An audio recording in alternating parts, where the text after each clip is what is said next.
अर्हम्।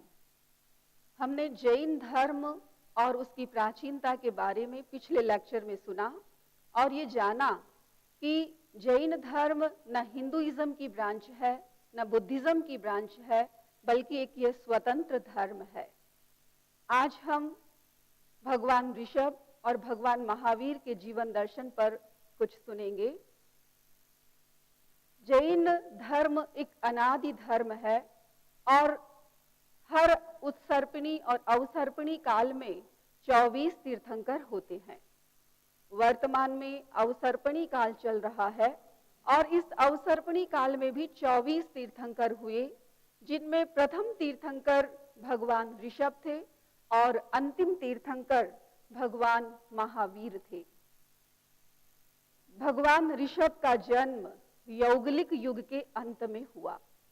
जब ऋषभ का जीव देवलोक से च्युत होकर के माता मरुदेवा की कुक्षी में आया, तो उस समय माता मरुदेवा ने 14 शुभ स्वप्न देखे, महास्वप्न देखे, और कुलकर नाभि ने उन स्वप्नों का विश्लेषण कर ये बताया कि तुम्हारे गर्भ में जो जीव आया है वह बड़ा भव्य प्राणी है और इसके द्वारा विश्व को एक नया आलोक मिलने वाला है।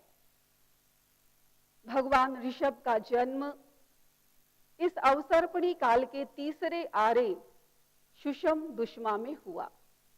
उनकी माता का नाम नाभि और मरुदेवा, उनकी माता का नाम मरुदेवा और पिता का नाम नाभि था।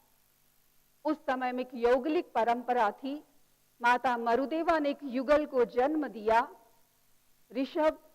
इनके ऋषभ नामकरण के पीछे यह कारण था कि माता मरुदेवा ने जो 14 स्वप्न देखे, उनमें पहला स्वप्न वृषभ था और उसके नाम के आधार पर उनका नाम ऋषभ रखा गया।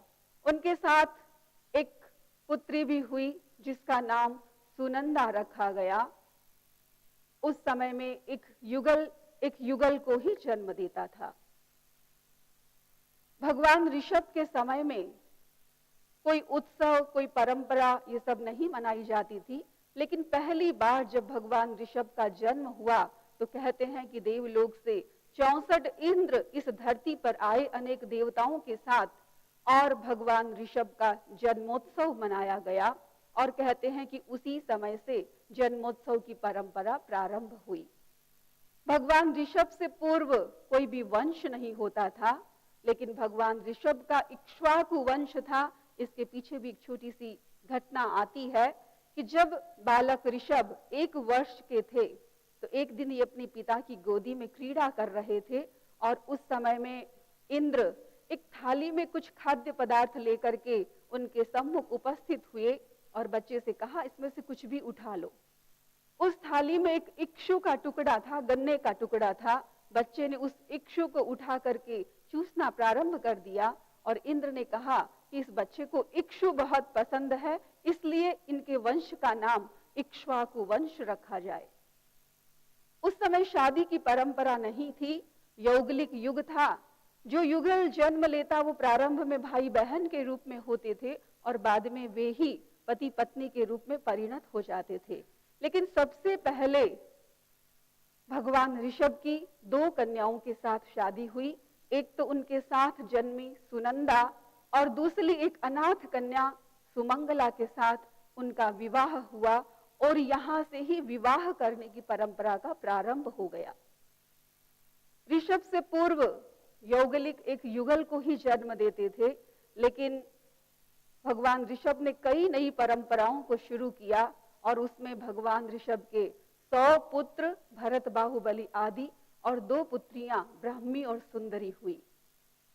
उस समय कोई राजा और प्रजा की व्यवस्था नहीं होती थी, लेकिन ऋषभ सबसे पहले राजा बने। जो ही ऋषभ राजा बने, और कोई भी व्यक्ति जब राजा बनता है तो उसके सामने सबसे पहली समस्या होती है कि देश में जो अपराध बढ़ रहे हैं, देश में जो दोष बढ़ रहे हैं, अत्याचार बढ़ रहे हैं, उन्हें कंट्रोल किया जाए। तो उस समय में कुछ ऐसे अपराध राज्य में बढ़ने लगे थे, उन्हें कंट्रोल करना सबसे प्रमुख कार्य ऋषभ के लिए था। और उस समय उन्होंने 4 दंड नीतियां निर्धारित की। पहली दंड नीति परिभाषक, यानी कोई भी व्यक्ति कोई गलती करता तो उसे आक्रोशपूर्ण शब्दों में ये कहा जाता, तुम यहीं बैठ जाओ, इधर उधर नहीं जाना है। तो ये एक प्रकार का दंड माना जाता था। दूसरी दंड नीति मंडली बंध निर्धारित की, यानी उस व्यक्ति को ये कहा जाता कि तुम इस नियमित एरिया से बाहर नहीं जा सकते। यह भी एक प्रकार का दंड था। तीसरी दंड नीति बंध, यानी जो व्यक्ति कुछ अधिक अपराध करते तो उसे कारागार में, जेल में बंद कर दिया जाता था। और चौथी दंड नीति घात, यानी व्यक्तियों पर डंडे का प्रहार किया जाता था, उनके अंगों का छेदन इत्यादि कर दिया जाता था। राजा ऋषभ के सामने एक और समस्या थी, क्योंकि कल्प वृक्ष जो उनकी हर इच्छा की पूर्ति करने वाले होते थे, उनकी संख्या में कमी आ रही थी। इसलिए ऋषभ ने सोचा कि मुझे अपनी जनता को, अपनी प्रजा को स्वावलंबी बनाना चाहिए। इनके सामने जो खाने पीने आदि की समस्याएं आ रही हैं, उनका समाधान करना चाहिए। और इसीलिए ऋषभ ने अपनी प्रजा को असी, मसी और कृषि का प्रशिक्षण दिया। असी यानी अपनी सुरक्षा के लिए, देश की सुरक्षा के लिए किस प्रकार से हम तैयार हों। अनेक सैनिक सामने आए, उन्हें शस्त्रों का प्रशिक्षण दिया गया, किस तरीके से तलवार चलाई जाती है, किस तरीके से भाला चलाया जाता है, किस पर चलाना चाहिए, किस पर नहीं चलाना चाहिए, इत्यादि इत्यादि प्रशिक्षण उन्हें दिया गया। और ये एक ऐसा वर्ग तैयार हुआ जिसे क्षत्रिय के नाम से जाना जाने लगा। इसका प्रमुख कार्य देश की रक्षा, स्वयं की रक्षा करना था। दूसरा, एक मसी कर्म का प्रशिक्षण ऋषभ ने दिया। एक ऐसा वर्ग उन्होंने तैयार किया जो लिखा पढ़ी का काम कर सके, क्योंकि उस समय में मुद्राएं नहीं होती थी, वस्तु का विनिमय होता था। मान लीजिए किसी ने गेहूं पैदा किया और किसी ने चावल पैदा किया, तो पैसे नहीं होते थे खरीदने के लिए, वे आपस में गेहूं के बदले चावल और चावल के बदले गेहूं ले लेते थे। और इनका लिखा पढ़ी कौन करे, इनका हिसाब कौन करे, इस तरीके से एक और वर्ग तैयार किया मसी कर्म का प्रशिक्षण दे करके, और वो वर्ग वैश्य कहलाया। कृषि कर्म की शिक्षा दी, क्योंकि कल्प वृक्ष कम हो चुके थे, उनके फल देने की क्षमता कम हो चुकी थी, इसलिए खेती कैसे करना, अनाज कैसे पैदा करना, इस तरीके का सारा प्रशिक्षण भगवान ऋषभ ने एक वर्ग को दिया, और वह वर्ग वैश्य कहलाया। इसके साथ साथ उन्होंने किस तरीके से खाना पकाना, इस तरीके से और सारे कार्य करना, इन सब का भी प्रशिक्षण दिया। इसके साथ साथ शिक्षा का भी बहुत प्रशिक्षण राजा ऋषभ ने दिया। जैसा कि हमने आपको बताया कि उनके 2 पुत्र थे, यूं तो 100 पुत्र थे, भरत, बाहुबली, ये 2 नाम विशेष रूप से हमारे सामने आते हैं। उन्होंने भरत को 72 कलाओं का प्रशिक्षण दिया, बाहुबली को लक्षण विद्या में निष्णात किया, अपनी पुत्री ब्राह्मी को 18 लिपियों का ज्ञान करवाया, और सुंदरी को अंक विद्या, गणित का ज्ञान करवाया। तो अनेक प्रकार की विद्याओं का प्रशिक्षण ऋषभ ने अपने पुत्र और पुत्रियों को प्रदान किया। धर्म, अर्थ, काम और मोक्ष, ये 4 पुरुषार्थ माने जाते हैं। भगवान ऋषभ का पूरा संपूर्ण जीवन काल 84 लाख पूर्व का माना जाता है।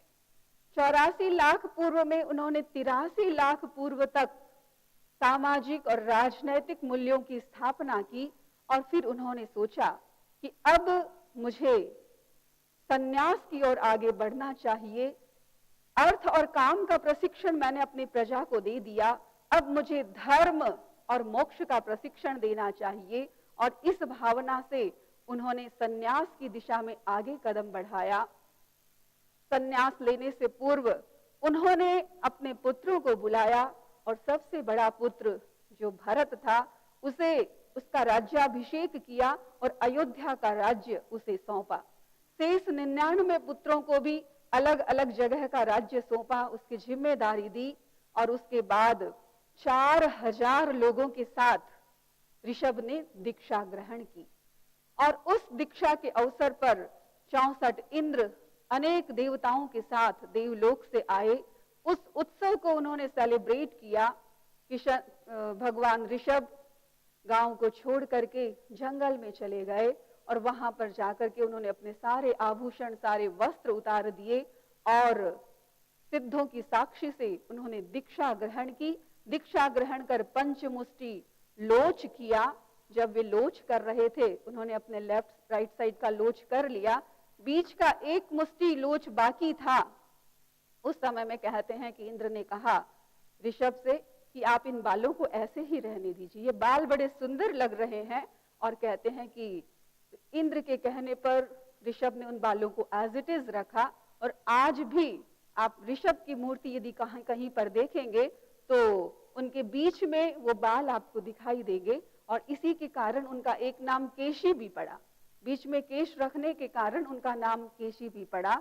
इस प्रकार से उन्होंने अपनी साधना की और साधना करने के बाद केवल ज्ञान को प्राप्त किया। केवल ज्ञान प्राप्त करने के बाद वे तीर्थंकर कहलाए, तीर्थ की स्थापना की और उसके बाद अंतिम समय में वे अष्टापद पर्वत यानी कैलाश पर्वत पर 10,000 साधुओं के साथ वहां गए, तपस्या की और अंत में 6 दिन की तपस्या की और उन्होंने अपने अघाती कर्मों को भी नाश करके और अंतिम लक्ष्य जो मोक्ष था, निर्वाण था, उसे प्राप्त किया। भगवान ऋषभ के बाद 23 तीर्थंकर और हुए, अजित, अभिनंदन आदि। लेकिन उन 23 तीर्थंकरों में 24 तीर्थंकर माने जाते हैं, उनमें 22 तीर्थंकर प्राग ऐतिहासिक काल में माने जाते हैं। कुछ लोग भगवान अरिष्टनेमि की गणना ऐतिहासिक क्रम में करते हैं। पार्श्वनाथ और भगवान महावीर पूर्ण रूप से ऐतिहासिक पुरुष हैं, उनके बहुत सारे ऐतिहासिकता के प्रमाण हमें मिलते हैं। तो भगवान ऋषभ प्रथम तीर्थंकर थे और भगवान महावीर अंतिम तीर्थंकर थे। भगवान महावीर भी जब माता त्रिशला की कुक्षी में आए तो माता त्रिशला ने भी 14 शुभ स्वप्न देखे। ये एक परंपरा रही है कि जब भी कोई तीर्थंकर गर्भ में आते हैं तो माता 14 शुभ स्वप्न देखती है। तो माता ने उन स्वप्नों को देखा और स्वप्न के फल को जान करके वो बहुत खुशी हुई। भगवान महावीर का जन्म चौथे आरे दुसम सुषमा में हुआ। उस दिन चैत्र शुक्ला त्रयोदशी का दिन था। क्षत्रिय कुंडलपुर गांव में उनका जन्म हुआ। पिता का नाम सिद्धार्थ और माता का नाम त्रिशला था। जब बच्चे का जन्म हुआ तो कहते हैं कि पिता सिद्धार्थ को इतनी खुशी हुई कि उन्होंने बहुत सारे अनाउंसमेंट किए, बहुत सारी उद्घोषणाएं की और कहते हैं कि उन्होंने जो कैदी थे, जो जेल में बंद थे कई कई वर्षों से, उन सब कैदियों को मुक्त कर दिया। कई लोग जो ऋणी थे, कर्जा जिनके ऊपर था, उन सब का कर्जा माफ कर दिया। जो नीडी लोग थे, जिनको आवश्यकताएं थी, उनमें धन दौलत को डिस्ट्रीब्यूट किया गया। गरीबों को, वृद्धों को खाना, कपड़ा, शरण इत्यादि के लिए मकान आदि भी दिए गए। हम जानते हैं कि व्यक्ति को पहचानने के 2 ही माध्यम होते हैं, नाम और रूप। रूप बच्चा जन्म के साथ लेकर के आता है और नाम उसे इस दुनिया में दिया जाता है।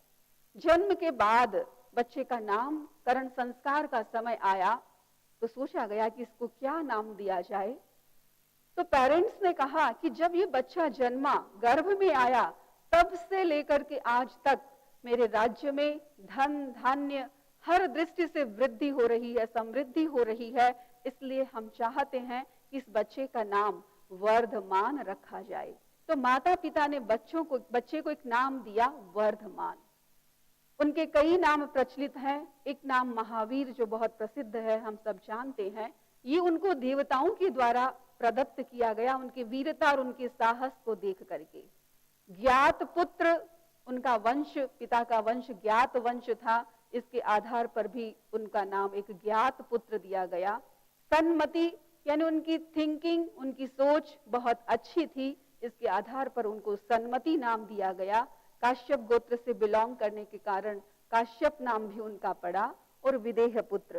तो इस प्रकार से भगवान महावीर के अनेक नाम हमें उपलब्ध होते हैं।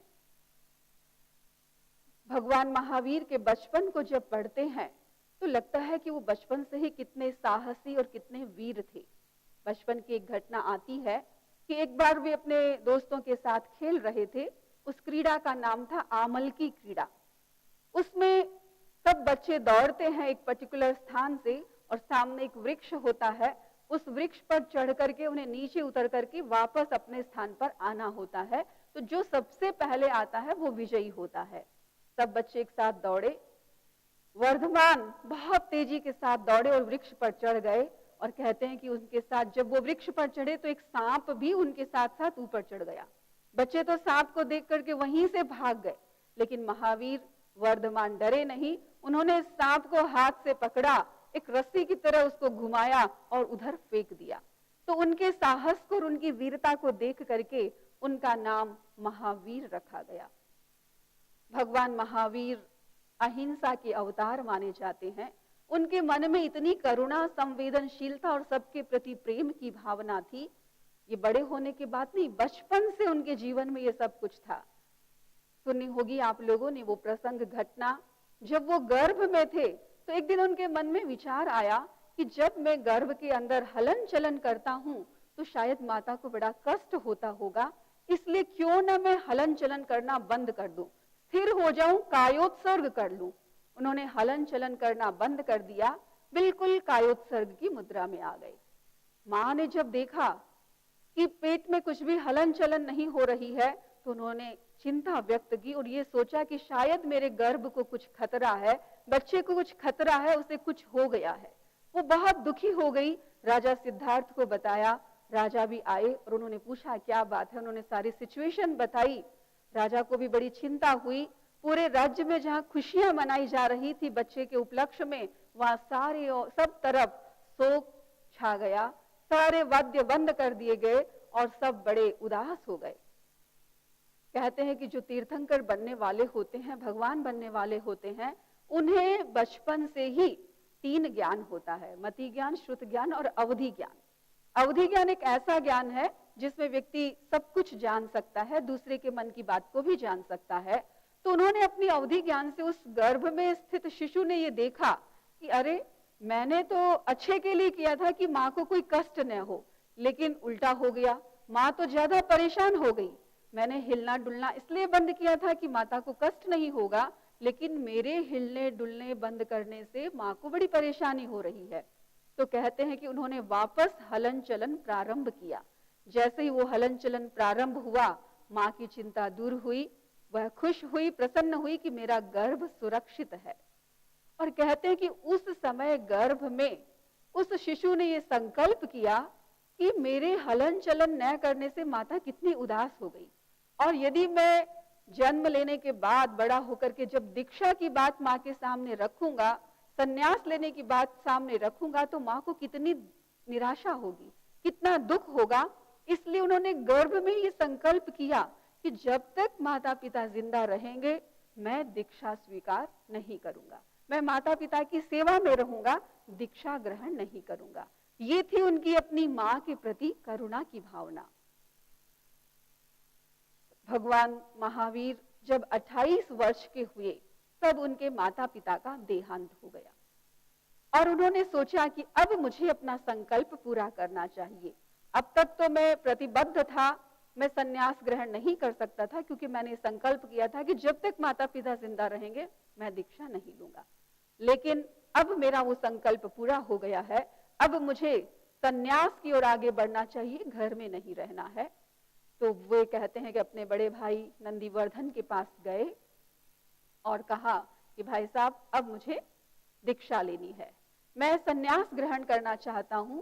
और कहते हैं कि उस समय भाई नंदीवर्धन ने कहा कि ऐसा कैसे हो सकता है, माता पिता का जो दुख मुझे हो रहा है उससे तो मैं अभी भूल ही नहीं पाया हूं, और तुम संन्यास की बात कर रहे हो, तो एक साथ इन दो बड़े कष्टों को मैं कैसे सहन कर सकता हूं। मैं अभी तुम्हें दीक्षा की अनुमति नहीं दे सकता। मैं चाहता हूं कि अब तुम राजा सिद्धार्थ के आसन पर बैठो और शासन करो। भगवान महावीर ने कहा कि नहीं, मुझे प्रजा पर शासन नहीं करना है, मुझे तो मेरी आत्मा पर शासन करना है। मैं तो दीक्षा लूंगा। लेकिन भाई के बहुत अनुरोध करने पर 2 वर्ष वे और घर में रहे और 30 वर्ष की अवस्था में उन्होंने दीक्षा स्वीकार की। दीक्षा स्वीकार की और 12.5 वर्ष का उनके साधना का काल था। 12.5 वर्ष में उनके जीवन में बहुत अनुकूल प्रतिकूल परिस्थितियां आई, अनेक उपसर्ग आए, लेकिन हर एक में वे बहुत संभाव से आगे बढ़ते रहे। जब उन्होंने दीक्षा ली तो उनके शरीर पर चंदन का लेप किया गया।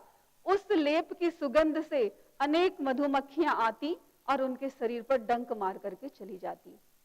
अनेक यंगस्टर वहां पर आते और महावीर से पूछते कि तुम्हारे शरीर से बड़ी अच्छी स्मेल आ रही है, तुमने क्या लेप किया है, हमें बताओ।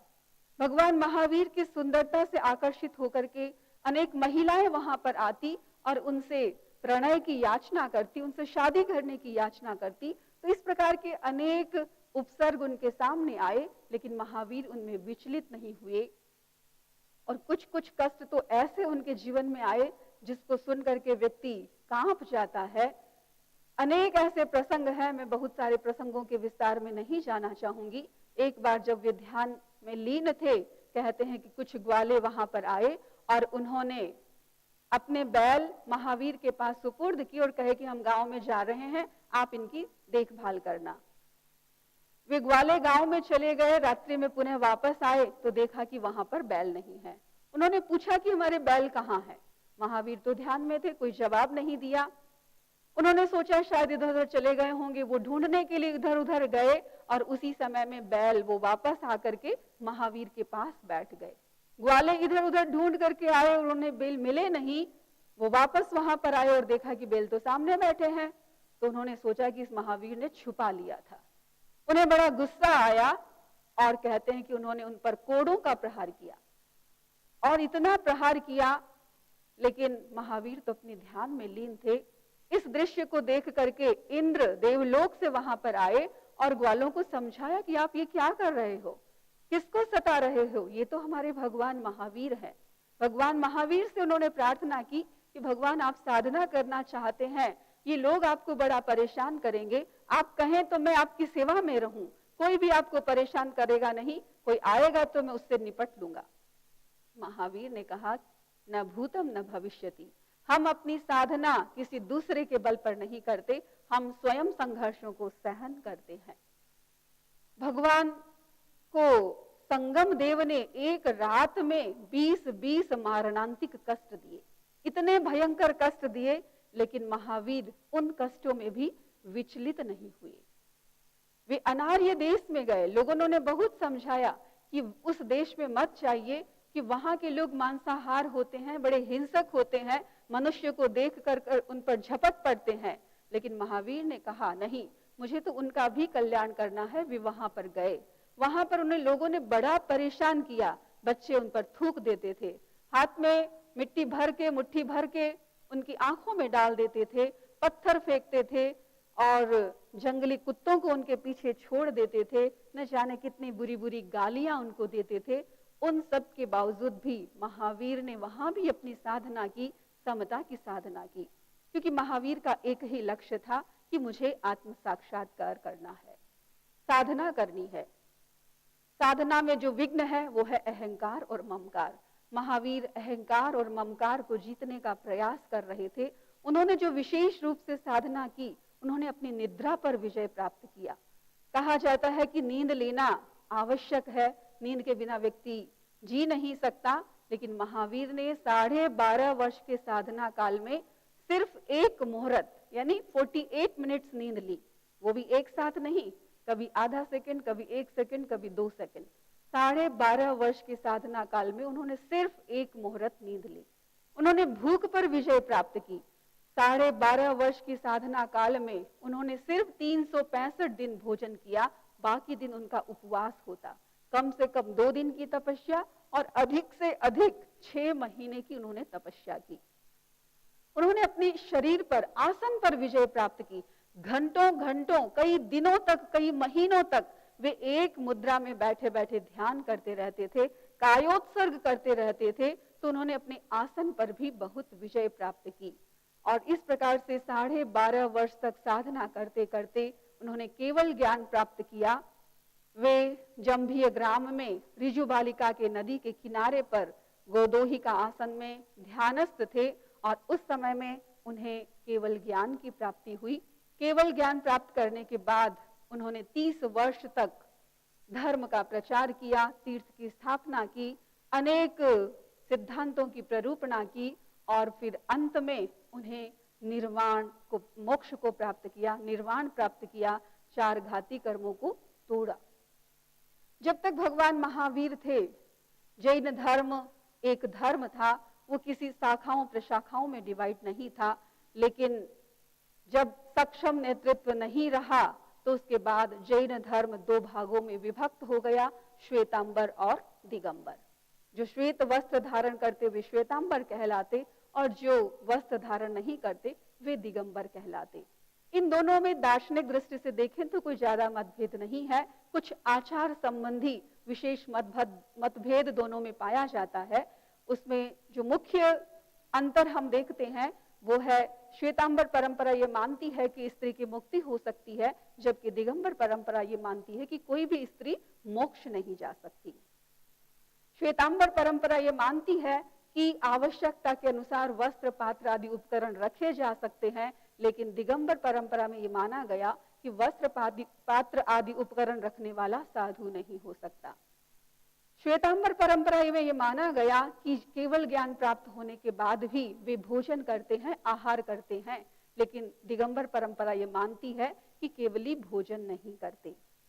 दिगंबर परंपरा के अनुसार भगवान महावीर ने शादी नहीं की, जबकि श्वेतांबर परंपरा के अनुसार महावीर ने अपने माता पिता की खुशी के लिए शादी की थी। पूर्ण अंतर जो दोनों में देखने को मिलता है वो ये है कि श्वेतांबर परंपरा में ये माना गया कि आचारांग, सूत्र, गीतांग, स्थानांग आदि भगवान महावीर की वाणी रूप जो आगम है वो आज भी उपलब्ध है, जबकि दिगंबर परंपरा ये मानती है कि वे सारे आगम लॉस्ट हो गए हैं, आज उपलब्ध नहीं है। वे आचार्य कुंद के ग्रंथों को आगम तुल्य मानते हैं। तो जैन धर्म 2 भागों में विभक्त हुआ, श्वेतांबर और दिगंबर, और फिर श्वेतांबर की भी अनेक शाखाएं हो गई, जिनमें मूर्ति पूजक, स्थानकवासी और तेरापंथी ये प्रमुख हैं। मूर्ति पूजक यानी जो मूर्ति पूजा में विश्वास करते हैं वे मूर्ति पूजक कहलाते हैं। स्थानकवासी जो स्थानक बना करके रहते हैं वे स्थानकवासी कहलाते हैं। मूर्ति पूजा के विरोध में इनका जन्म हुआ और स्थानकवासी से फिर तेरापंथ की परंपरा शुरू हुई। आचार्य भिक्षु ने तेरापंथ को प्रारंभ किया। यद्यपि इनका कोई उद्देश्य किसी पंथ की स्थापना करना नहीं, लेकिन कहा जाता है कि महाजनो येन गतः स पंथ, महापुरुष जिस रास्ते पर चलते हैं वो स्वतः ही पंथ बन जाता है। दिगंबर के भी कुछ प्रमुख संप्रदाय हैं, जिसमें भट्टारक संप्रदाय, 20पंथी संप्रदाय और तारण पंथ ये मुख्य संप्रदाय के नाम से जाने जाते हैं। इस स्लाइड में आप देख रहे हैं कि जैन साधु साध्वियां जो दिगंबर हैं, श्वेतांबर हैं, स्थानकवासी हैं, अलग अलग इनकी वेशभूषा है, इसके आधार पर इनका विभाजन होता है। तो भगवान ऋषभ जैन धर्म के इस अवसर्पणी काल के प्रथम तीर्थंकर और भगवान महावीर अंतिम तीर्थंकर हुए और उसके बाद आचार्यों की एक सक्षम परंपरा चली। जैन धर्म जो एक धर्म के रूप में था वो फिर अनेक संप्रदायों के रूप में विभक्त होता चला गया और ये कोई बुरी बात नहीं है। हम देखते हैं कि एक पिता के 5 बेटे होते हैं तो 5 परिवार हो ही जाते हैं। सभी जैन संप्रदाय भगवान महावीर के अनुयायी हैं, भगवान महावीर के सिद्धांतों पर चलने वाले हैं। ओम अर्हत्।